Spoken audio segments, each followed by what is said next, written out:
এই ইউনিভাৰ্সত বহুত বেছি ওয়েলথ আছে আৰু এই ওয়েলথ ইউজ কৰাটো আমাৰ প্ৰত্যেকৰে অধিকাৰ। সৰ্বপ্ৰথমে আমাৰ এইটো জানিব লাগিব যে ধনী হোৱাটো আমাৰ সকলোৰে অধিকাৰ, কিন্তু যিটো হয় এই পৃথিৱীৰ কেৱল মাত্ৰ 10% মানুহৰ ওচৰত 90% টকা আছে আৰু বাকী 90% মানুহৰ ওচৰত কেৱল মাত্ৰ 10% টকা আছে। আৰু যদি এই পৃথিৱীৰ সকলো টকা সকলো মানুহৰ মাজত সমভাৱে ভাগ কৰি দিয়া হয় তেনেহলে কি হ'ব? দেখিব যে সেই সকলো টকা সেই 10% মানুহৰ ওচৰতেই গুচি যাব। এতিয়া আপুনি হয়তো ভাবি আছে যে এনেকুৱা কেনেকৈ হ'ব পাৰে? তেনেহলে কওঁ, এনেকুৱাই হ'ব। আৰু এতিয়া প্ৰশ্ন হ'ল, এনেকুৱা কি আছে যে সকলো টকা তেওঁলোকৰ ওচৰত যাব? চাওক, এই 10% মানুহে সদায় পৰিশ্ৰম কৰি থাকে, কিন্তু পৰিশ্ৰম কৰাৰ লগে লগে তেওঁলোকে এনেকুৱা টেকনিক জানে যিটো টকাক তেওঁলোকৰ প্ৰতি আকৰ্ষিত কৰে। তেওঁলোকৰ মাজত এনেকুৱা চিন্তা আছে যিটো টকাক তেওঁলোকৰ প্ৰতি আকৰ্ষিত কৰে। যেনেকুৱা সাগৰৰ পৰা যিমানেই পানী বাহিৰ কৰি নলওঁ কিয় সাগৰৰ পানী কেতিয়াও কম নহ'ব, ঠিক সেইদৰে পৃথিৱীতে বহুত বেছি টকা আছে। আমি যিমানেই টকা উপাৰ্জন নকৰোঁ কিয় সেইটো কেতিয়াও কম নহ'ব, কিন্তু ইয়াত কেৱল মাত্ৰ এটা চৰ্ত আছে। আপোনাৰ এই টকা সৎ পথত উপাৰ্জন কৰিব লাগিব। তেনেকুৱা নহ'লে টকাই আপোনাৰ কাৰণে ধ্বংসৰ কাৰণ হ'ব। প্ৰতিটো মানুহৰ এটা সুন্দৰ জীৱনত জীয়াই থাকিবলৈ বিচাৰে, কিন্তু প্ৰতিটো মানুহৰ সেই সপোন পূৰণ নহয় আৰু তেওঁলোকৰ সপোন কেৱল সপোন হৈ ৰৈ যায়। তাৰ পিছৰ কাৰণ হ'ল কৰবাত নহয় কৰবাত মোৰ চিন্তাই মোৰ সেই সপোন পূৰণ হ'বলৈ নিদিয়ে। যাৰ ওচৰত বেছি টকা আছে তেওঁৰ বিষয়ে আমি কওঁ, নিশ্চয় তেওঁ কিবা ভুল ৰাস্তাত টকা উপাৰ্জন কৰিছে, কিন্তু এই কথাটো সকলো ধনী মানুহৰ ক্ষেত্ৰত সঠিক নহয়। কিমান মানুহ আছে যিসকলে বেয়া ৰাস্তাত টকা উপাৰ্জন কৰিছে, কিন্তু সকলো মানুহ বেয়া পথত টকা উপাৰ্জন নকৰে। চাওক, যিসকলে এই পৃথিৱীত আহিছে তেওঁলোকৰ প্ৰত্যেকৰে টকাৰ ওপৰত সমান অধিকাৰ আছে। প্ৰতিটো মানুহৰে ধনী হোৱা প্ৰয়োজনীয় আৰু প্ৰতিটো মানুহেই ধনী হ'ব পাৰে, আৰু এইটো প্ৰতিটো মানুহৰ অধিকাৰ যাতে তেওঁলোকে এটা লাক্সাৰী লাইফত জীয়াই থাকিব পাৰে। কিন্তু এনেকুৱা আমি কি নকৰোঁ যিটো ধনী মানুহবোৰ কৰে? এনেকুৱা কি আছে যিবোৰ ধনী মানুহৰ ওচৰত আছে আৰু আমাৰ ওচৰত নাই? তেনেহ'লে প্ৰথম কাৰণ হ'ল আমি টকাক বেয়া বস্তু বুলি মানো। আমি কেতিয়াও বুজি নাপাওঁ যে টকা কেতিয়াও বেয়া বস্তু নহয়। আমি সৰুৰে পৰা এইটো শুনি আহিছোঁ যে টকাই হ'ল সকলো বেয়া কৰ্মৰ কাৰণ, কিন্তু সৰ্বপ্ৰথমত এইটো বুজিব লাগিব টকা বেয়া কৰ্মৰ কাৰণ নহয়। টকা হ'ল এনেকুৱা এটা বস্তু যাৰ সহায়ত সকলো বেয়া কাম বন্ধ কৰা সম্ভৱ। কিছুমান এনেকুৱা বেয়া কাম আছে যিবোৰ টকা নথকাৰ কাৰণে আৰম্ভ হয়। আৰু যদি আপোনাৰ ওচৰত টকা আছে আৰু আপুনি লাক্সাৰী লাইফত জীয়াই আছে, আপুনি বহুত সুখত আছে, তেনেহ'লে এনেকুৱা বহুত বেয়া কাম আছে যি কৰ্ম বা কামবোৰ অট'মেটিক বন্ধ হৈ যাব। টকা আপোনাৰ ওচৰত কিমান আহিব সেইটো এই কথাৰ ওপৰত নিৰ্ভৰ কৰিব যে আপোনাৰ টকা সম্পৰ্কে কিমানখিনি ফিলিংছ জড়িত হৈ আছে। অৰ্থাৎ মানি আৰু ফিলিংছ এই দুটাৰ কম্বাইনেশ্যন কেনেকুৱা, সিহঁতৰ কানেকশ্যন কেনেকুৱা, আৰু এইটোৱেই ঠিক কৰিব আপুনি ৱেলথক এট্ৰাক্ট কৰিব পাৰিবনে নোৱাৰে। আৰু এইকাৰণেই আজি আপোনালোকক ক'ম যে টকা সম্পৰ্কে যিটো থট প্ৰচেছ সেইটো কেনেকুৱা হোৱা দৰকাৰ। আৰম্ভ কৰোঁ আহক। Number 1, feeling of gratitude. যেতিয়া আপোনাৰ জীৱনত ক'ৰবাৰ পৰা টকা আহিব, যিকোনো এমাউণ্ট আপোনাক পে' কৰা হ'ব অথবা বেলেগ কোনো উপায়ত আপুনি যেতিয়া টকা পাব, তেতিয়া আপুনি টকাৰ লগত সেই ফিলিং অফ গ্ৰেটিটিউড অৰ্থাৎ ফিলিং অফ লাভ ৰাখিব।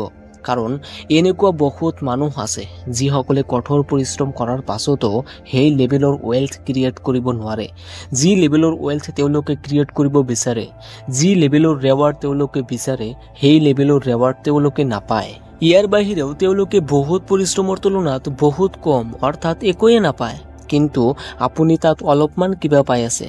ফিলিং অফ গ্ৰেটিটিউডৰ সহায়ত আপুনিও এই ইউনিভাৰ্ছক এটা মেছেজ দি আছে যে আপুনি এই টকাটো ডিজাৰ্ভ কৰে। যেনেকুৱা যেতিয়া আপোনাৰ টিচাৰ আপোনাক কিবা শিকায় আৰু আপুনি যদি সেই টিচাৰৰ প্ৰতি থেংকফুল ফিল কৰে, আপুনি আপোনাৰ টিচাৰক ৰিয়েলি ৰেছপেক্ট কৰে, তেতিয়া টিচাৰজনে আপোনাক আৰু বেছি শিকাবলৈ যত্ন কৰিব। ঠিক সেইদৰে এই ইউনিভাৰ্ছৰ পৰা আপুনি কি পাই আছে তাৰ কাৰণে যদি আপুনি থেংকছৰ ফিলিং ৰাখে, তেনেহ'লে এই ইউনিভাৰ্ছ আপোনাক আৰু বেছি দিব বিচাৰিব। Number 2, abundance of wealth in the universe.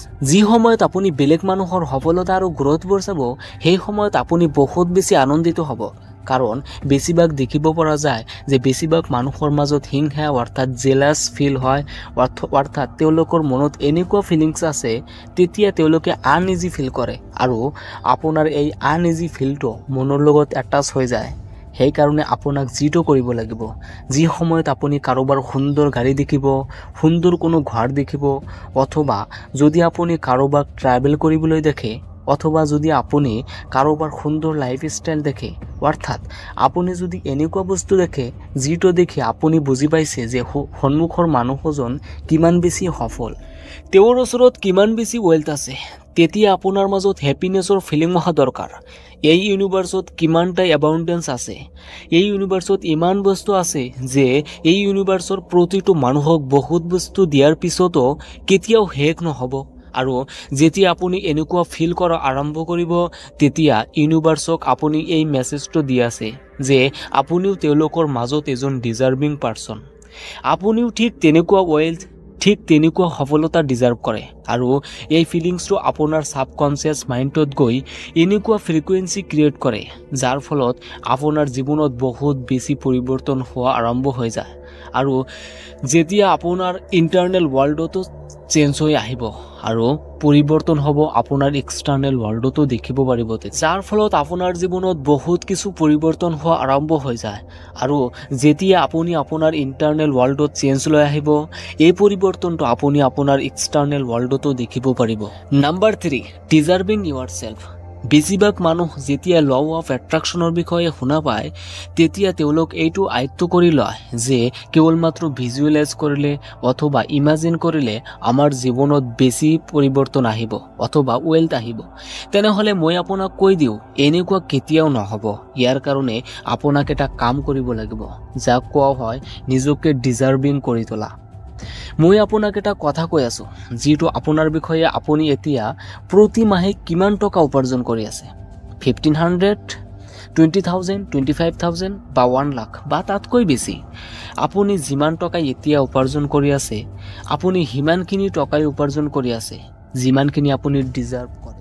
যদি আপুনি এতিয়া প্ৰতি মাহে 10,000 টকা উপাৰ্জন কৰি আছে তেনেহ'লে আপুনি 10,000 টকাই ডিজাৰ্ভ কৰে।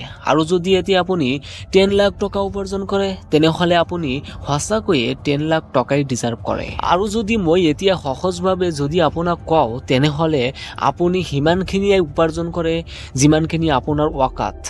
এই ইউনিভাৰ্ছে আপোনাক যিমানখিনি দি আছে এইটো আপোনাৰ ৱাকাতৰ হিচাপত দি আছে। আৰু যদি আপোনাৰ ওচৰত টকা নাথাকে তেনেহ'লে আপুনি টকা ডিজাৰ্ভ নকৰে। সেইকাৰণে সৰ্বপ্ৰথমত আপোনাক ডিজাৰ্ভিং হ'ব লাগিব। আৰু ইয়াৰ কাৰণে আপোনাক এডুকেট কৰিব লাগিব, আপোনাক নিজৰ কাৰণে ৰাস্তা বাছি উলিয়াব লাগিব যি ৰাস্তাত গ'লে আপুনি আৰু বেছি ৱেল্থ ক্ৰিয়েট কৰিব পাৰিব। কাৰণ যদি আপুনি ৰাস্তা বিচাৰি বাহিৰ নকৰে তেনেহ'লে ইয়াৰ অৰ্থ আপুনি ইউনিভাৰ্ছক মেছেজ দি আছে you are not ready for wealthy. যেনেকুৱা আপুনি যদি কোনো এটা বিজনেছ কৰে তেনেহ'লে বহুত বেছি সম্ভাৱনা আছে আৰু ৰাস্তা বিচাৰিব আপোনাৰ বিজনেছ গ্ৰ' কৰাৰ কাৰণে, আৰু ইয়াত আপোনাৰ গ্ৰ'থৰ সম্ভাৱনা বহুত বেছি। কিন্তু যদি আপুনি কোনো এটা জবৰ মাজত থাকে অথবা আপুনি কোনো এটা প্ৰফেশ্যনৰ মাজত থাকে য'ত আপুনি এটা ফিক্সড চেলাৰী পায় তেনেহ'লে তাত যদি আপুনি কেৱল ল অফ এট্ৰাকশ্যনক ফ'ল' কৰে তেনেহ'লে বহুত কম সম্ভাৱনা আছে যে আপোনাৰ জীৱনত বহুত ৱেল্থ আহি পৰিব। কাৰণ আপুনি জানে যে আপুনি এটা ফিক্সড চেলাৰী পায় আৰু সেইটো এটা নিৰ্দিষ্ট সময়ৰ লগে লগে নিৰ্দিষ্ট ৰেটো বাঢ়িব। কিন্তু যদি আপুনি ৰাস্তা বিচৰা আৰম্ভ কৰে যে মই এনেকুৱা কি পাৰ্ট টাইম বিজনেছ ষ্টাৰ্ট কৰিব পাৰোঁ অথবা মই এনেকুৱা কি ছাৰ্ভিচ প্ৰভাইড কৰিব পাৰোঁ যিটো বেলেগ মানুহৰ প্ৰয়োজন হ'ব যাতে মোৰ ইনকামটো আৰু বেছি বাঢ়ি যায়, অথবা মই এনেকুৱা কি কৰিব পাৰোঁ যেনেকুৱা মই শ্বেয়াৰ মাৰ্কেট সম্পৰ্কে শিকিব পাৰোঁ যাৰ দ্বাৰা মোৰ ৱেল্থটো আৰু বেছি বঢ়াব পাৰোঁ। কাৰণ যেতিয়া আপুনি ৰাস্তা বিচাৰিব তেতিয়া দেখিব যে আপুনি বহুত ৰাস্তা বিচাৰি উলিয়াব পাৰিব আৰু আপুনি সেই ৰাস্তাও দেখিব পাৰিব যি ৰাস্তাটো আপুনি এতিয়ালৈকে দেখিব পৰা নাছিলে। যেতিয়া আপুনি আপোনাৰ জীৱনত বহুত বেছি ৱেল্থ ক্ৰিয়েট কৰাৰ ৰাস্তা বিচাৰিব তেতিয়া আপুনি চাৰিওফালে কেৱল মাত্ৰ ৱেল্থ দেখিব পাৰিব। চাওক, ধনী হোৱাটো এটা মাইণ্ডছেট। যেনেকুৱা এজন ডাক্তৰৰ যদি সকলো চাৰ্টিফিকেট চুৰি হৈ যায় তাৰ পিছতো সেই ডাক্তৰে আপোনাৰ চিকিৎসা কৰিব পাৰিব, কাৰণ পেচেণ্টৰ চিকিৎসা কৰাৰ যি টেলেণ্ট সেইটো তেওঁৰ ব্ৰেইনটোৰ মাজত আছে। একেধৰণেই ধনী মানুহৰ মাইণ্ডছেট এনেকুৱাই হয়। এওঁলোকৰ মাজত টকা সম্পৰ্কে সেই চিন্তা থাকে যিয়ে টকাক তেওঁলোকৰ প্ৰতি আকৰ্ষিত কৰে। যদি আপুনি আপোনাৰ জীৱনত বহুত বেছি টকা উপাৰ্জন কৰিব বিচাৰে, তেনেহ'লে আপুনি আপোনাৰ দুখীয়া চিন্তা কৰা বন্ধ কৰক। কোনো এজন মানুহ ধনী অথবা দুখীয়া, সেইটো কেৱল তেওঁৰ চিন্তাৰ কাৰণেহে হয়। পৃথিৱীৰ সকলো ধনী মানুহৰ মাজত এটা কমন বস্তু দেখিবলৈ পাব, সেইটো হ'ল এওঁলোকে কোনেও জন্মৰ পৰাই ধনী নহয়। এওঁলোকৰ ফাইনেন্সিয়েল অৱস্থা এটা সময়ত বহুত বেয়া আছিলে, কিন্তু এওঁলোকৰ চিন্তাৰ মাজত ক্ষমতা আছিল। এওঁলোক দুখীয়া থকা সত্ত্বেও ধনী মানুহৰ দৰে চিন্তা কৰিছিল, আৰু আজি তেওঁলোকে ধনী হৈ গৈ আছে। কাৰণ পৰিস্থিতি যেনেকুৱা নহওক কিয়, আপোনাক কেৱল মাত্ৰ ডাঙৰ চিন্তা কৰিব লাগিব। একেবাৰে লাষ্টত এইটোৱে ক'ম যে এই সকলো খেলবোৰ আপোনাৰ মাইণ্ডছেটৰ ওপৰত নিৰ্ভৰ কৰিব। আশা কৰোঁ এই ভিডিঅ'টো আপোনালোকৰ বহুত ভাল লাগিছে। সেয়ে ভিডিঅ'টো লাইক কৰিব আৰু চেনেলটো ছাবস্ক্ৰাইব কৰিবলৈ নাপাহৰিব।